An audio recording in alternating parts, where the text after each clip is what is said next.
memberi kesan. Kalau siang ini dengan hiruk pikuknya, dengan orang ramainya kan.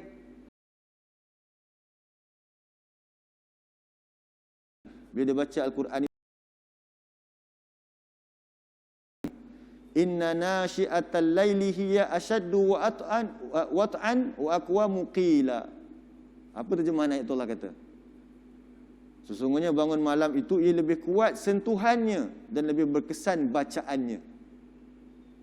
Sebab tu bangun malam untuk buat apa? Tadi Allah kata orang yang beriman tadi tu atau orang bertakwa ialah sedikit tidur ataupun rusuk mereka jauh daripada tempat tidur mereka untuk mereka membaca Al-Quran pada waktu malam, kerana itulah waktu terbaik untuk memberi kesan pada jiwa dia. Sebab tu bila dia baca Quran, alamak banyaknya lagi aku belum buat perintah Allah ni.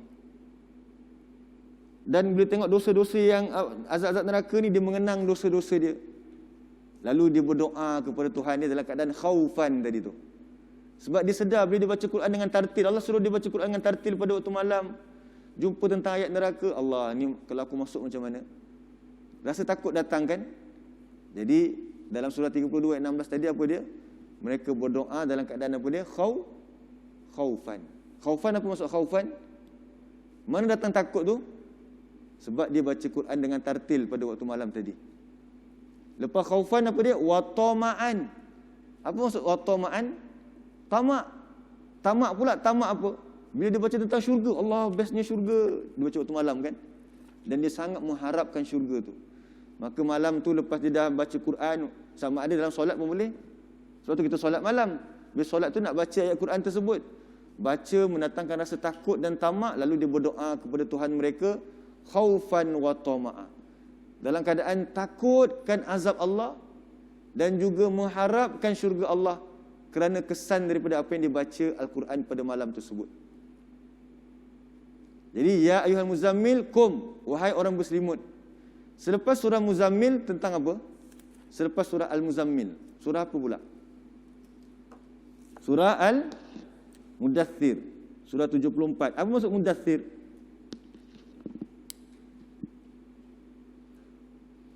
Sama tak maksud Mudaththir dengan Muzammil? Apa maksud dia? Yang berselimut. Yang berselimut juga. Tadi Allah kata kepada Nabi, wahai orang berselimut, bangun, lepas tu baca Quran. Betul tak? Surah 73, bangun untuk baca Quran. Surah 74 pula, cuba tengok. Allah kata apa dia? Ayat 1 dan ayat 2. Ayat 3 pun boleh sampai ayat 3. Baca terjemahan dia tuan-tuan dan puan sekalian. Ya ayyuhal muddaththir. Ya ayyuhal muddaththir. Wahai orang yang berselimut. Kum. Apa tadi kum? Bangun. Fa'anzir. Apa maksud dia? Beri peringatan. Tadi kum warattilil Qur'ana tartila. Bangun, baca Quran. Sekarang Allah kata bangun pula untuk buat apa? Bagi peringatan. Bila baca Quran tadi, mesti bagi peringatan pula kepada orang lain. Lepas tu apa dia ayat yang ketiga? Wa rabbaka fakabbir. Apa maksud dia? Dan kepada Tuhan kau maka agungkan dia. Tu yang tadi Allah kata apa dia? Orang yang beriman tu orang yang banyak bergerak dalam mengabdikan diri pada Allah. Wa thiyabaka fatahhir. Maka pakaian kamu itu sucikan. Tanggalkan pakaian syirik, tanggalkan pakaian riak kita, tanggalkan itu. Bukan bersihkan baju tu maksudnya baju kotor basuh. Apa yang memakai badan kita ni? Kita pakai baju ni kadang-kadang ada rasa sombong tak? Yang sombong tu buang. Kadang-kadang kita pakai baju, atas baju kita ni ada apa kat sini? Ada apa tu? Pangkat. Kadang-kadang bukan kat situ, dekat badge dia kan. Kat depan nama dia tu ada apa tu? Ada pangkat. Buang kesombongan tu, bukan buang pangkat. Buang kesombongan tu. Tundukkan diri kepada Allah. Fakabbir. Agungkan Allah, bukan kamu yang besar. Tu Allah kata apa lagi? Wa rujza fahjur. Dan perbuatan keji tu tinggalkan. Itu orang yang bangun malam ni. Kemudian Allah kata wala tamnun tastakthir. Dan janganlah kamu memberi lalu kamu mengharapkan balasan. Wali rabbika fasbir. Dan kerana Tuhan kamu bersabarlah. Jadi bila bangun malam, pertama baca Quran. Baca Quran, jumpa dosa-dosanya, dia minta ampun kepada Allah. Jumpa tentang syurga, dia mintakan syurga Allah. Kemudian dia bangun lagi untuk apa dia? Beri peringatan. Sebab tu di surah 32 ayat 16, penutup dia Allah kata apa? Surah 32 ayat 16. Bagian akhir ni kita nak habis dah. Tengok surah 32 ayat 16. Lepas dia dah berdoa ke Tuhannya, dia dah baca Quran tadi, lepas tu dia berdoa dengan rasa takut dan tamak.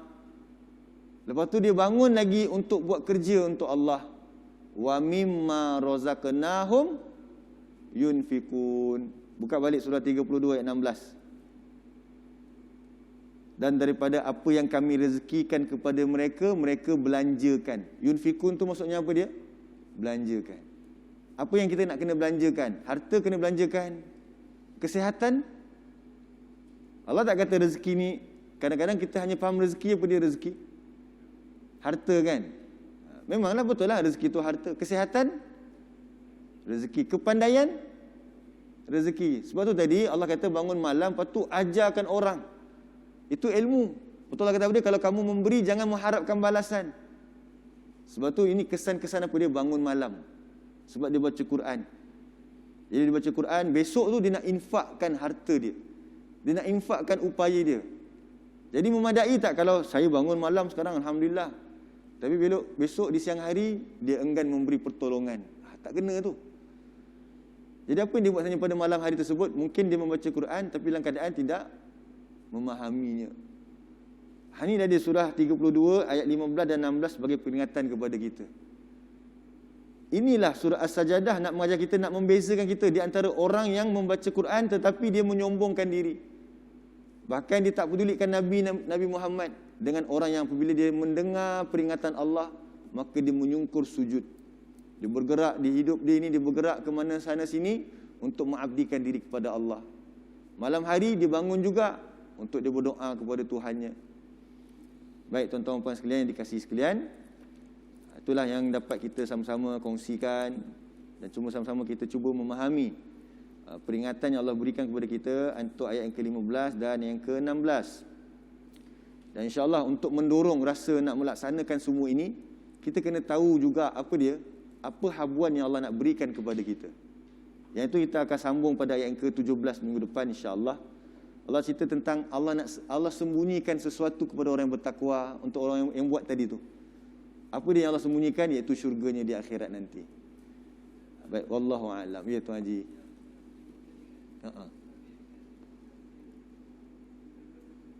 Ya.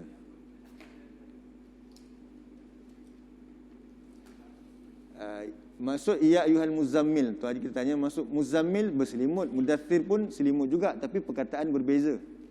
Kita boleh tengok selepas itu perbuatan ni pun beza. Memberi peringatan. Satu lagi tadi bangun malam untuk baca Quran. Mudaththir itu selimut nipis. Muzammil. Muzammil tu macam dia berselubung dengan selimut yang nipis, senang nak angkat.